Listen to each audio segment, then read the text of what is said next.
Hi friends, welcome back to my channel. ನಾನಿವತ್ತು ರಾಯಚೂರು ಜಿಲ್ಲೆ ಇರುವ ಮಸ್ಕಿ ತಾಲೂಕಿನ ಅಶೋಕ ಶಿಲಾ ಶಾಸನವನ್ನು ತೋರಿಸ್ತಾ ಇದ್ದೀನಿ. ಇದನ್ನು 1915ರಲ್ಲಿ ಸಿ ಬಿಡನ್ ಕಂಡುಹಿಡಿದ. ಆ್ಯಂಡ್ ಇದಕ್ಕೆ ನಾಂಪೆ ಎಂದು ಹೆಸರು ಸಮಿತಿ ಕರೀತಾರೆ.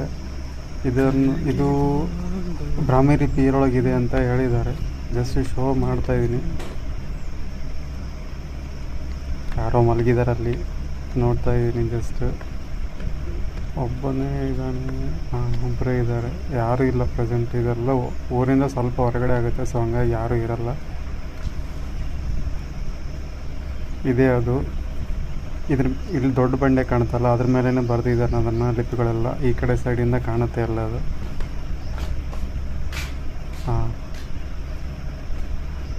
ಈ ಕಡೆ ಎಲ್ಲ ಬರೆದಿದ್ದಾರೆ, ಬಟ್ ಅದು ಅರ್ಥ ಆಗಲ್ಲ. ಬ್ರಾಹ್ಮಿ ಲಿಪಿ ಒಳಗಿದೆ ಅಂತ ಹೇಳಿದ್ದಾರೆ ಎಲ್ಲ.